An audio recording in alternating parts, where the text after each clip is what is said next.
నిన్న ఆంధ్రజ్యోతి ఈనాడులో ఏదైతే బ్యానర్ ఐటమ్ ఉందో మెగా డిఎస్సి, సేమ్ ఈ రోజు కూడా పత్రికలో అదే, ఆ రెండు పత్రికలు అదే బ్యానర్ ఐటమ్. బూత్ జ్యోతిలో అయితే మెగా డిఎస్సి బి రెడీ, ఈనాడులో అయితే దానికి సంబంధించినటువంటి నోటిఫికేషన్ లో వాళ్ళకు అనుకూలంగా ఉన్నటువంటి అంశాలు ఏదో ఇచ్చి వాళ్ళకు అనుకూలంగా లేని అంశాలను అక్కడ ప్రస్తావించాలి. సో ఇది ముందు మెగా డిఎస్సి కాదు, ఇది మినీ డిఎస్సి. ఎందుకంటే జగన్మోహన్ రెడ్డి గారు ప్రభుత్వం ఇచ్చినటువంటి నోటిఫికేషన్ రద్దు చేసి దీంట్లో కల్పించారు. అంటే కేవలం 10,000 పోస్టులకి సంబంధించింది. ఈ 10,000 పోస్టులది మెగా అని ఎలా అంటారు, ఇది పాయింట్ నెంబర్ 1. సో ఇది మినీ డిఎస్సి. ఈ మినీ డిఎస్సి పేరుతో దాదాపుగా 8 లక్షల మందికి పైగా అర్హత ఉన్న వాళ్ళని అర్హత కోల్పోయేలాగా చేసినటువంటి దగా ప్రభుత్వం ఇది. సో ఇది మినీ దగా డిఎస్సి.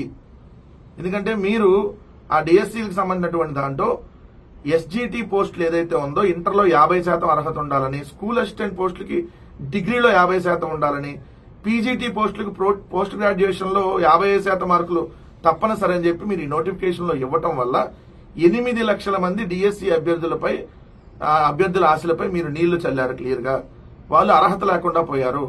ఎందుకంటే దాదాపు మీరు ఇక్కడ చూస్తే ఇంటర్ గ్రాడ్యుయేషన్ లో 40-45% మార్కులు సాధించిన వాళ్ళు ఏదైతే 15 లక్షల మందిలో 8 లక్షల మంది వాళ్లే ఉంటారు. సో దాదాపు 50% వాళ్లే ఉన్నారు. ఇక్కడ మీరు ఈ నిబంధన పెట్టడం వల్ల ఈ రోజు దాదాపుగా 8 లక్షల మంది డిఎస్సికి అప్లై చేయడానికి అర్హత కోల్పోయారు మీ వల్ల. సో ఇది దగా డిఎస్సి. రెండో దీంట్లో మేజర్ గా మీరు దీనికి సంబంధించి మొన్న నవంబర్ 4వ తారీఖున టెట్ ఫలితాలు రిలీజ్ కాగానే నవంబర్ 6వ తారీఖున మీరు నోటిఫికేషన్ ఇస్తున్నామని చెప్పారు. నవంబర్ 6 నోటిఫికేషన్ ఇస్తున్నామని చెప్పి నవంబర్ 5వ తేదీన ఎస్సీ రిజర్వేషన్ వర్గీకరణపై ఒక వ్యక్తితో కోర్టులో మీరు పిటిషన్ వేయించారు. ఈ కోర్టు కేసులో పెండింగ్ ఉంది కాబట్టి వర్గీకరణ బిల్లు ఆమోదం పొందిన తర్వాతే డిఎస్సి అంటూ ప్రభుత్వం మాట మార్చింది. ఆ రోజు చంద్రబాబు నాయుడు గారి ప్రభుత్వం. మళ్ళీ ఈ రోజు మరి అదే అంశం ఇంకా పెండింగ్ లోనే ఉంది కదా, మరి నోటిఫికేషన్ రిలీజ్ చేశారు కదా.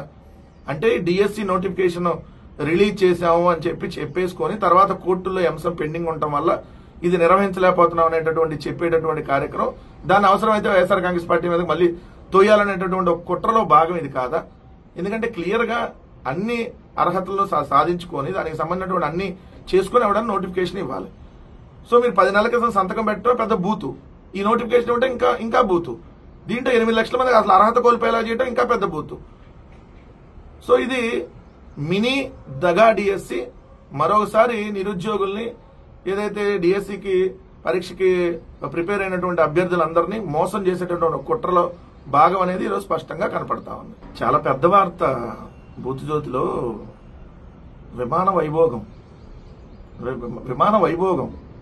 భోగం అంటే భోగాపురం, దాని గురించి అని యుద్ధ ప్రాతిపదికన సాగుతున్న భోగాపురం విమానాశ్రయ పనులు నిరంతరాయంగా శ్రమిస్తున్న 5,050 మంది ఇంజనీర్లు సిబ్బంది నింగి నుంచే వీక్షిస్తే మేనాకృతి 3.8 కిలోమీటర్ల పొడవు రన్వే, పక్క నుంచి చూస్తే విమాన రూపం, ప్రపంచ స్థాయి సౌకర్యాలతో నిర్మాణం పర్యవేక్షిస్తున్న కేంద్ర మంత్రి రామ్మోహన్.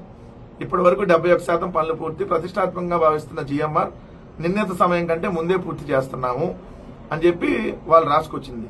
అసలు దీంట్లో వాస్తవం ఏంది? లోపలికి వెళ్తే మళ్ళీ దీన్ని జగన్మోహన్ రెడ్డి గారి మీద కుట్ర రాసేసి అసలు వీళ్లే దీన్ని మొత్తం జిఎంఆర్ ఎయిర్పోర్ట్ ని కర్త కర్మ క్రియ మొత్తం వీళ్లే అన్నట్టుగా చేసుకునేటటువంటి కార్యక్రమం 6 ఏళ్ల కింద శంకుస్థాపన చేశారు. ఇప్పుడు చంద్రబాబు నాయుడు గారు 2019 ఫిబ్రవరి 14న అప్పటి సీఎం చంద్రబాబు నాయుడు గారు భోగాపురం విమానాశ్రయ నిర్మాణాన్ని శంకుస్థాపన చేశారు. ప్రాథమిక పనులు చేపడుతుండగా రాష్ట్రంలో అధికార మార్పిడి జరిగి వైసీపీ పగ్గాలు చేపట్టింది. దీంతో ఎయిర్పోర్ట్ పనులు నత్తనడకన సాగాయి. 2023 మే 3న ఎయిర్పోర్ట్ నిర్మాణానికి జగన్ మరోసారి శంకుస్థాపన చేసిన పనుల్లో ఆశించిన పురోగతి లేదు. కేవలం 15-18% మాత్రమే పనులు చేయగలిగింది. కానీ వీళ్ళు వచ్చిన 10 నెలల్లో అంట తొలి ప్రాధాన్యం ఇచ్చేసి 70లో 10-15 అంటే మొత్తం అసలు 60% వీళ్ళే చేశారంట. సిగ్గు, శరం, మానం, మర్యాద, కడుపుకి అన్నం తినే వార్తలు రాయవా రాధాకృష్ణ? వార్తలు అసలు వార్త ఏంది, నువ్వు రాసేదేంది? అశుద్ధం తినే ఉన్న రాస్తారా వార్తలో? నిరంతరం జగన్మోహన్ రెడ్డి గారి మీద బురద జల్లే కార్యక్రమేనా? అసలు ఎవడైనా ఎయిర్పోర్ట్ కు సంబంధించినటువంటి దాంట్లోనో ఇంకేదన్నా ఒక ప్రాజెక్టుకు భూముల సేకరణ పూర్తి కాకుండా శంకుస్థాపన చేస్తాడా? కడుపుకి అన్నం తినేవాడు ఎవడన్నా? చంద్రబాబు నాయుడు చేశాడు. ఎందుకు? ఫిబ్రవరిలో శంకుస్థాపన, ఏప్రిల్లో ఎలక్షన్, అప్పుడు 2019లో అంటే 2 నెలల్లో ఎలక్షన్ ఉందనగా శంకుస్థాపన చేశాడు. అది కదా వార్త రాయాల్సింది. ఎన్నికల ముందు హడావిడిగా శంకుస్థాపన చేసిన బుద్ధి జ్ఞానం లేకుండా చంద్రబాబు నాయుడు గారు చేశారని రాయాలి కదా. అసలు భోగాపురం ఇంటర్నేషనల్ ఎయిర్పోర్ట్ గురించి మాట్లాడేటటువంటి నైతిక అర్హత మీ రెండు పత్రికలకి లేవు. భోగాపురం ఇంటర్నేషనల్ ఎయిర్పోర్ట్ కి సంబంధించినటువంటి భూసేకరణ, వాళ్ళ నిర్వాసితులకు సంబంధించినటువంటి పునరావాస పరిహారం గాని, ఆ టెండర్ల ప్రక్రియ గాని, వాటికి సంబంధించినటువంటి పూర్తి ఎన్ఓసీలు గాని, పర్మిషన్స్ గాని, నేషనల్ గ్రీన్ ట్రిబ్యునల్లో ఏదైతే పెండింగ్ లో ఉన్నటువంటి సమస్యలు గాని, ఏదైతే సుప్రీంకోర్టు హైకోర్టులో ఉన్నటువంటి న్యాయ వివాదాలు గాని, వీటన్నిటిని పరిష్కరించి జగన్మోహన్ రెడ్డి గారి ప్రభుత్వం అన్ని క్లియరెన్స్లు తీసుకొని అక్కడ ఎవరైతే భూములు కోల్పోతా ఉన్నారో ఆ భూములు కోల్పోయినటువంటి వాళ్ళకి, ఆ రైతులకు సంబంధించినటువంటి వాళ్ళకి కొంతమంది రైతుల పరిహారం అయితే డైరెక్ట్ గా సుప్రీంకోర్టులోనే జగన్మోహన్ రెడ్డి గారి ప్రభుత్వం జమ చేసింది. అలానే ఒక 4 గ్రామాల నిర్వాసితులకి 80 కోట్ల రూపాయలతో గేటెడ్ కమ్యూనిటీ తరహా పునరావాస కాలనీలు ఏర్పరిచి మే 3, 2023 4,592 కోట్ల వ్యయంతో 2,203 ఎకరాల విస్తీర్ణంలో 36 నెలల్లో నిర్మాణం పూర్తి చేయాలని అనేటటువంటి ఉద్దేశంతో 2 రన్వేలు, 2 ఏరో బ్రిడ్జ్లు, 2 కార్గో యూనిట్లు, ఏవియేషన్ అకాడమీతో పాటు అన్ని సదుపాయాలతో 2026లో పూర్తి చేయాలనేటటువంటి ఒక ప్రణాళికతో జిఎంఆర్ గారికి ఆ కాంట్రాక్ట్ ఇచ్చి చేశారు.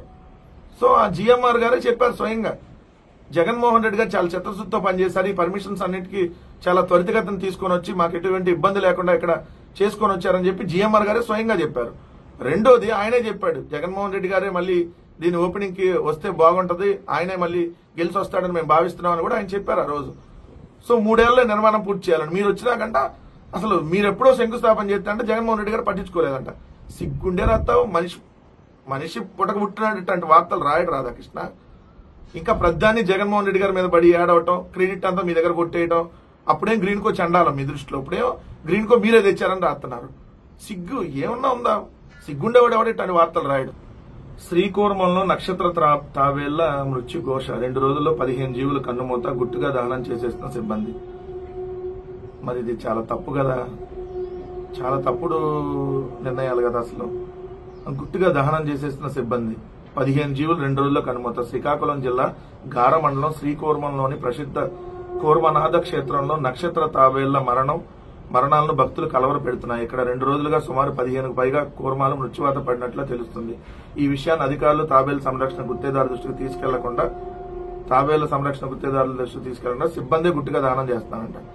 అక్కడ ఉన్న సిబ్బంది అసలు కనీసం అధికారులకు గానీ, అక్కడ ఉన్నటువంటి కాంట్రాక్టులకు ఎవరికి తెలియనికుండా అక్కడే వాటన్నింటినీ దహనం చేస్తున్నారంట. ఆదివారం ఉదయం వచ్చిన కొన్ని తాబేళ్లను అక్కడ పనిచేస్తున్న ఓ వ్యక్తి శ్వేత పుష్కరిణి ఒడ్డున పడేయడాన్ని భక్తులు గమనించారు.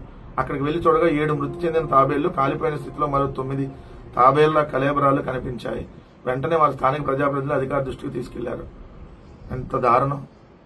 ఈరోజు ఆంధ్రప్రదేశ్ రాష్ట్రంలో రోజు ఎక్కడో చోట హిందూ మతానికి సంబంధించినటువంటి అపచారాలు గాని, గోవులు చనిపోవటం గాని, ఇప్పుడు ఈ తాబేళ్లు చనిపోవటం గాని, ఏదైతే తిరుమలకు సంబంధించి అయితే ప్రతిరోజు ఏదో ఒక అపచారాలు జరుగుతా ఉన్నాయి. నిన్న కూడా కొండ మీదకి వెళ్లే దగ్గర ఏదైతే అలిపి నుంచి ఘాట్ రోడ్ లో వెహికల్ తగలబడిపోవటం కావచ్చు, మొన్న మద్యము మాంసము తిరుమలలో దొరకటం కావచ్చు, మద్యం విక్రయించడం కావచ్చు, కడియాలు కావచ్చు, తిరుమలలో లడ్డు కల్తీ జరగకపోయినా కల్తీ జరిగిందని చెప్పి ఈ ప్రభుత్వం ఒక తప్పుడు వాదన తీసుకురావటం, ఇలాంటివన్నీ ఈరోజు చూస్తా ఉంటే కాశీనాయన క్షేత్రాన్ని కూల్చటం, ఇవన్నీ చూస్తుంటే ఈ కూటమి ప్రభుత్వం వచ్చినాక రోజు రోజుకి అపచారాలు ఏ విధంగా పెరిగిపోతా ఉన్నాయి అనే దానికి ఇది కూడా ఇంకొక వార్త అని చెప్పి. ఇంకో పెద్ద వార్త ఏంటంటే మంత్రి నారాయణ గారు, అదే నారాయణ కాలేజీలో అమరావతి మంత్రి ఉన్నారు కదా, ఇప్పుడు అమరావతిని మొత్తం తాపీ మేస్త్రి చంద్రబాబు నాయుడు గారు అయితే ఇటుకలు అందించేది నారాయణ గారే కాబట్టి పటేల్ విగ్రహ నిర్మాణంలో నారాయణ బృందం అధ్యయనం, ఏక్తా నగర్ లో భారీ విగ్రహం సందర్శన, గుజరాత్ లో అధికారులు ప్రజెంటేషన్, అమరావతి నిర్మాణ నేపథ్యంలో పర్యటన, అహ్మదాబాద్ లో సబర్మతి రివర్ ఫ్రంట్ పరిశీలన, నేడు గుజరాత్ లో కొనసాగం టూర్, స్పోర్ట్స్ సిటీని సందర్శించనున్న మంత్రి అధికారులు, 597 అడుగుల ఎత్తులో అతి భారీ పటేల్ విగ్రహం నిర్మాణం ఎలా జరిగిందో అని చెప్పి దాని మీద అధ్యయనం కోసం ఎవరైతే మన మంత్రి నారాయణ గారు అక్కడికి వెళ్లారు. ఎందుకంటే ఇక్కడ కూడా అమరావతిలో కూడా అదే తరహా పెట్టాలి అనేదంటూ ఆలోచన అంట.